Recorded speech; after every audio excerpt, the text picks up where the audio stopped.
Hello everyone, कैसे हो आप सब दोस्तों। स्वागत है एक बार फिर से हमारे YouTube channel Rashid Khan classes में।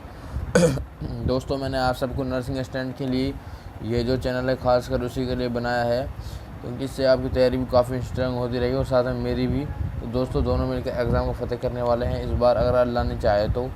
करने वाले ज़्यादा अल्लाह की मेहनत उसी के हाथ में है, तो हम तो सिर्फ मेहनत कर सकते हैं, कोशिश कर सकते हैं, बाकी अपने नसीब में जो लिखा है वही होना है। चलिए, फर्स्ट क्वेश्चन यहाँ पर आज हम बात करते हैं। यहाँ पर जो आपको दिख रहा है श्वसन तंत्र, इसके बारे में बात करने वाले हैं हम। ठीक है, श्वसन तंत्र के बारे में बात करने वाले हैं यहाँ पर हम। तो फर्स्ट क्वेश्चन यहाँ पर मैं बता देता हूँ वो श्वसन तंत्र का। पहले क्वेश्चन जो आपको एग्जाम में आता है वो आता है श्वसन तंत्र का अध्ययन होता है उसको क्या कहते हैं। दोस्तों, श्वसन तंत्र का अध्ययन होता है उसे क्या कहते हैं? पल्मोनोलॉजी। क्या बोलते हैं? पल्मोनोलॉजी श्वसन तंत्र का अध्ययन कहलाता है। या कई बार एग्जाम में से लिख के आ जाता है, यहाँ पर लिख देता हूँ मैं।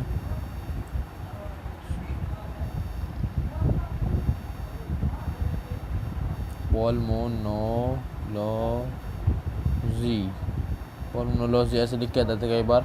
तो दोस्तों, पल्मोनोलॉजी का श्वसन तंत्र का अध्ययन पल्मोनोलॉजी कहलाता है। और फिर दूसरा क्वेश्चन आपके सामने आता है श्वसन। हम भाई देख आप सबको पता है, हम ऑक्सीजन के श्वसन हम करते हैं, जो ऑक्सीजन हम श्वसन में क्रिया में लेते हैं, और जबकि CO2 छोड़ते हैं। CO2 के हम छोड़ते हैं, रिलीज़ करते हैं। CO2 हम छोड़ते हैं श्वसन क्रिया में, ऑक्सीजन लेते हैं, श्वसन क्रिया छोड़ते हैं। ठीक है। और श्वसन समीकरण, इसका जो श्वसन का समीकरण क्या होता है दोस्तों? श्वसन में क्या होता है दोस्तों? ग्लूकोज को कौन सा तोड़ता है दोस्तों? इसका ये तोड़ता है, कौन तोड़ता है? श्वसन तोड़ता है। श्वसन में जब हमारे ऑक्सीजन जाएगी तो ये किसको तोड़ता है? ग्लूकोज को। ग्लूकोज जब टूटेगा तो कोशिकाओं को मिलेगी, एनर्जी मिलेंगी, जिससे करेंगे वो जीवन की, क्योंकि मूलभूत इकाई जो है वो कोशिका ही है। ठीक है। तो यहाँ पर देख सकते हो आप, यहाँ पर जो आपके सामने लिखा हुआ है C6H12O6, ये किसका फॉर्मूला है दोस्तों? ये ग्लूकोज का फॉर्मूला है। ठीक है, जो आपके सामने लिखा हुआ है। और अब इसके हम यहाँ पर करेंगे तो दोस्तों यहाँ पर देख सकते हो 6CO2 प्लस, यहाँ पर बन रहा है दोस्तों 6CO2 प्लस H2O, यानी कार्बन डाइऑक्साइड और जल यहाँ पर बन रहा है आपका, जिसका ऑक्सीजन का समीकरण है। और प्लस ऊर्जा आपकी क्या निकल रही है, किसके रूप में? ATP के रूप में हो रही है। ठीक है। चलिए दोस्तों, अब यहाँ पर नेक्स्ट मैं आपको बता देता हूँ इसके बारे में। यहाँ पर इसकी जानकारी था। यहाँ पर क्वेश्चन आप ऐसे पूछा जाएगा, मैं आपको यहाँ पर क्वेश्चन भी कराने वाला हूँ, जो कि प्रैक्टिस सेट में आपको बताऊँगा। यहाँ पर 6-7 क्वेश्चन मैं आपको कराने वाला हूँ, इस क्लास से ही आपको करके बताना है। खुल लो। टाइप्स और श्वसन के प्रकार के होते हैं? श्वसन 2 प्रकार के होते हैं, एक ऑक्सी, एक अनॉक्सी। ऑक्सी श्वसन को बोलते हैं वायु श्वसन, और अनॉक्सी श्वसन अवायु श्वसन। ऑक्सी श्वसन में क्या होता है? ऑक्सीजन की आवश्यकता पड़ती है, और अनॉक्सी श्वसन में क्या? ऑक्सीजन जो अनुपस्थिति में होता है, अनॉक्सी श्वसन। ठीक है। चलिए नेक्स्ट देखते हैं। यहाँ पर इसके 2 ही प्रकार होते हैं। इसके यहाँ पर देखिए, ऑक्सी श्वसन और अनॉक्सी श्वसन। ऑक्सी श्वसन जो होता है वो कितने होता है? वायु की उपस्थिति में होता है, यानी O2 की उपस्थिति में जो होता है वो ऑक्सी श्वसन होता है। जबकि अनॉक्सी श्वसन बारे में बात करते हैं, यहाँ पर CO2 यानी जो क्या होता है O2 की अनुपस्थिति में होता है। क्या? अनॉक्सी श्वसन O2 की अनुपस्थिति में होता है। CO2 O2 ऑक्सी श्वसन के रूप में होता है। और जो ऑक्सी श्वसन है वो ग्लूकोज का पूर्ण अपघटन करता है, और जिससे इसका समीकरण क्या बनता है? CO2 प्लस H2 बनता है, यानी कार्बन डाइऑक्साइड और जल। इसका समीकरण बनता है जब ऑक्सी श्वसन का पूर्ण अपघटन होता है। अगर बात करें हम अनॉक्सी श्वसन के बारे में, तो यहाँ पर इसका आंशिक अपघटन होता है, और जिसमें आंशिक मतलब है पूरी तरह से अपघटन नहीं होता ग्लूकोज का, जिससे क्या बनता है? C2H5OH, एथिल अल्कोहल का निर्माण होता है, और कार्बन डाइऑक्साइड इसके साथ बनती है, और ऊर्जा बाहर निकलती है। और उत्पाद के बारे में बात करें ऑक्सी श्वसन के बारे में, तो यहाँ पर देख सकते हो आप CO2 प्लस H2O बनता है, जबकि अनॉक्सी श्वसन में एथिल अल्कोहल और कार्बन डाइऑक्साइड बनती है। ऊर्जा इसकी मात्रा 686 ऑक्सी श्वसन में होती है, और अनॉक्सी श्वसन में 56 कैलोरी ऊर्जा होती है। और ऑक्सी श्वसन पादप जंतु में होता है, और जबकि अनॉक्सी श्वसन जो आपका होता है वो जीवाणु, माइकोप्लाज्मा और ईस्ट कोशिकाओं में होता है। चलिए नेक्स्ट इसके बारे में। अनॉक्सी श्वसन जो यहाँ पर आता है, यीस्ट, कवक, फफूंद, खमीर सब एक ही नाम है। यीस्ट के सारे नाम है ये। यीस्ट के कौन कौन से नाम है? कवक, खमीर और फफूंद। यीस्ट ये किसके नाम है? यीस्ट के नाम है। और यीस्ट का पूरा नाम क्या है? सिक्रोमाइसिस सेरेबिस यीस्ट। सिक्रोमाइसिस सेरेबिस यीस्ट इसका पूरा नाम है। और इसमें 2 प्रकार की यीस्ट पाया जाता है, एक बेबरीज यीस्ट और एक बेकरस यीस्ट। बेबरीज यीस्ट शराब के निर्माण में काम आता है और बेकरी यीस्ट किसमें? बेकरी उत्पादन जैसे ब्रेड, केक इसी में काम आता है जो बेकरी होता है। और एक आता है पेटीज में भी ये बेकरीज यीस्ट काम में आता है। और ये जो इन दोनों में कौन सी क्रिया होती है? इन दोनों में बेबरीज यीस्ट में और बेकरीज यीस्ट में क्यों की क्रिया होती है। क्यों क्रिया मतलब कोई भी अगर पदार्थ है उसमें ऑक्सीजन की बगैर अगर होगा तो वो क्या है? सड़ जाएगा। ऑक्सीजन अगर उसमें नहीं पहुंचेगी तो सड़ जाएगा। क्यों की क्रिया नहीं बनती, क्यों क्रिया से बनता है ऑक्सीजन की अनुपस्थिति में। और क्यों क्रिया किस में होती है? अनऑक्सिक शोषण में होती है। मतलब जहाँ पर ऑक्सीजन नहीं पहुँचता वहाँ पर क्या होती है? अनऑक्सिक शोषण में क्यों क्रिया बनती है। और ऑक्सीजन क्यों क्रिया से शराब भी बनती है। शराब के निर्माण में सहायक है क्यों क्रिया से हम शराब बनते हैं। अंगूर सड़े गले जाते हैं वो कैसे सड़ाते हैं? क्यों की क्रिया से सड़ाते हैं उन्हें, जिस शराब का निर्माण होता है। नेक्स्ट देखिए यहाँ पर दूध का दही में बनना। दूध की दही में बने कौन सी क्रिया, किस क्रिया के कारण होता है? क्यों क्रिया के कारण होता है। और जो जीवाणु होता है इसका नाम है एलएवी, यानी एलएवी का पूरा नाम लैक्टिक एसिड बैक्टीरिया या लैक्टोबैसिलस इसका जीवाणु का नाम है। और इस एंजाइम दूध में कौन सा एंजाइम होता है? रेनिन एंजाइम होता है। दूध को कौन सा एंजाइम बचाता है? तो रेनिन एंजाइम बचाता है। और दूध में कौन सा शर्करा पाई? लैक्टोज शर्करा पाई जाती है।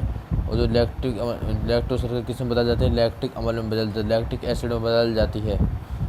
कंकाली पेशी में कौन हमारे मतलब कई बार ऑक्सीजन के अभाव के कारण हमारे हाथ पैरों में क्या है? दर्द का अनुभव होता है। वो किसके कारण होता है? वो लैक्टिक एसिड के कारण थकान महसूस होती है हमें। लैक्टिक एसिड के जमाव के कारण हमें थकान महसूस होती है। नेक्स्ट दूध से दही का बनना, ये मैंने आपको बता ही दिया। यहाँ पर देखिए और क्वेश्चन नंबर यहाँ पर चौथा पॉइंट आपसे छूट गया। ये क्या है? गहराई में पाए जाने वाले जीवों में कौन सी क्रिया होती है? गहराई में जो जीव पाए जाते हैं उनमें कौन सी होती है? ऑक्सीशोषण की क्रिया होती है। ठीक है, चलिए नेक्स्ट देखते हैं। यहाँ पर ऑक्सीशोषण की क्रिया मतलब ऑक्सीजन की अनुपस्थिति में होती है। ऑक्सीशोषण होता तो ऑक्सीशोषण में क्या होता है? ऑक्सीजन की उपस्थिति होती है। यहाँ पर देखिए महत्वपूर्ण जानकारी देखिए यहाँ पर आपके लिए। शोषण का समीकरण किस में होता है? शोषण का समीकरण यह होता है C6H12O6। ये किसका फॉर्मूला है? ग्लूकोज का फॉर्मूला है। और इसमें क्या होता है? ये जो हो रहा है आपका ये ऑक्सीशोषण का निर्माण हो रहा है। ठीक है, और शोषण कैसी प्रक्रिया है? शोषण कई बार शोषण एक प्रक्रिया ऑक्सीकरण और उसमें अभिक्रिया है। और प्रत्येक सजीव जिसमें स्तनधारी में आते हैं, जो भी सजीव मतलब जो सांस लेते हैं क्या होता है? सजीव होता है। जो सांस नहीं लेते वो निर्जीव होते हैं। प्रत्येक सजीव जैसे पेड़ पौधे जंतु मानव ये शोषण में O2 लेते हैं और जबकि CO2 छोड़ते हैं। और मानव में शोषण क्रिया प्रारंभ कहाँ से होती है? मानव में शोषण क्रिया प्रारंभ होती है मेडुला ऑब्लिगेट से। और मानव में शोषण क्रिया संपन्न होती है माइटोकॉन्ड्रिया में होती है। मानव का शोषण के प्राथमिक अंग कौन सा है तो पूछा जाए तो वो है नाक और दूसरा है आपका मुख। ये दो आपके हैं। नाक से हम सांस ले तो बेहतर है क्योंकि उसमें जो आपके जो मतलब गैसें होती हैं जैसे मीथेन, कार्बन डाइऑक्साइड और नाइट्रोजन जो आपकी गैसें होती हैं और ये अर्धपराग में झिल्ली केवल ऑक्सीजन को क्या परमिशन देती है। और जो ब्लड में जाकर आपकी ऑक्सीजन घुल जाती है और जो ग्लूकोज को तोड़ती है और जिससे ऑक्सीजन कोशिकाओं में मतलब ग्लूकोज पहुँचती एनर्जी पहुँचती है। जैसे ग्लूकोज सक्रिय होती हैं, एक्टिव होते हैं कहने का मतलब। और ग्लूकोज अगर सक्रिय हम जीवन की मूलभूत इकाई क्या है को शरीर की तो है कोशिकाएं। और शोषण मानव शरीर में शोषण क्रिया का मेडुला ऑब्लिगेट में शोषण क्रिया कहाँ पर संपन्न होती है? माइटोकॉन्ड्रिया में संपन्न होती है।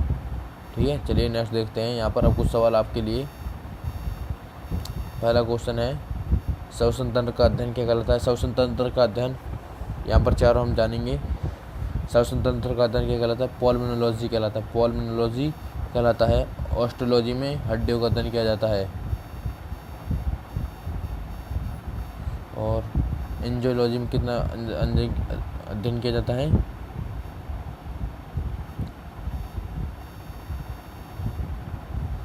नेक्स्ट क्वेश्चन, पादप जंतु में कौन सा श्वसन होता है? ऑक्सीश्वसन होता है, क्योंकि पादप और जो जंतु हैं वो ऑक्सीजन लेते हैं। ऑक्सीजन की उपस्थिति में क्या बोलते हैं? ऑक्सीश्वसन लेते हैं। अगर वो ऑक्सीजन नहीं लेती तो उन्हें अनऑक्सीश्वसन कहा जाता है। लेकिन निर्जीव अनऑक्सीश्वसन होते हैं और सजीव क्या होते हैं? ऑक्सीश्वसन होते हैं। तो इसका राइट आंसर हो जाएगा ऑप्शन नंबर ए। चलिए नेक्स्ट यहाँ पर देखिए आपके सामने, ऑक्सीश्वसन का अंतिम उत्पाद है। यहाँ पर जब क्वेश्चन है, ऑक्सीश्वसन का जो अंतिम उत्पाद है वो है CO2 + H2O। ये ऑक्सीश्वसन का उत्पाद है। ठीक है, चलिए क्वेश्चन नंबर यहाँ पर 4 देखिए, शराब के निर्माण में किस यीस्ट का उपयोग किया जाता है? मैंने अभी आपको बताया था, शराब के निर्माण में जो हो जाता है बेवरेज का इस्तेमाल किया जाता है। ऑप्शन नंबर इसका ए राइट आंसर होगा। बेकरीज और बेवरेज कैसे दो हैं? ये दोनों जो ऑक्सीश्वसन के निर्माण में होते हैं, ये दो इसका यीस्ट कोशिकाओं के, इसका पूरा नाम बेवरेज बेक्रियस, और दोनों किण्वन क्रिया में होता है जिससे शराब का निर्माण होता है। इसका राइट आंसर हो जाएगा ऑप्शन नंबर ए बेवरेज, इसका राइट आंसर हो जाएगा। और बेकरीज जो आपका होता है पेटीज के निर्माण में सहायक है, पेटीज केक के निर्माण में सहायक है ये। ठीक है, और लैक्टोबैसिलस क्या होता है? दूध में पाया जाने वाला जो दूध को खट्टा करता है, ये एक बैक्टीरिया है। चलिए नेक्स्ट क्वेश्चन, कंकाल मांसपेशियों में किस अम्ल के जमाव के मतलब जो कंकाल की मांसपेशियां होती हैं उसमें किस अम्ल के जमाव के कारण थकान महसूस होती है? मतलब हमारी बॉडी को जब मतलब कुछ पार्टों में पूरी तरीक़ा से वो ऑक्सीजन नहीं मिल पाता तो हमें थकान महसूस होती है। किस अम्ल के कारण होती है? लैक्टिक एसिड के कारण होती है।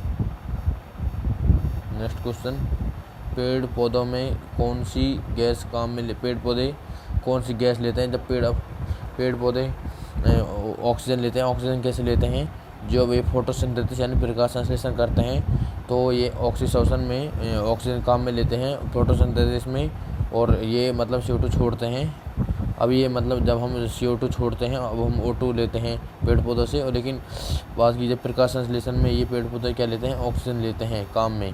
ठीक है, फोटोसिंथेसिस में प्रकाश संश्लेषण को इंग्लिश में फोटोसिंथेसिस कहा जाता है। तो आज की क्लास यहीं पर ख़त्म करते हैं। Thanks for watching. चैनल को लाइक सब्सक्राइब करना बिल्कुल ना भूलें। चलिए।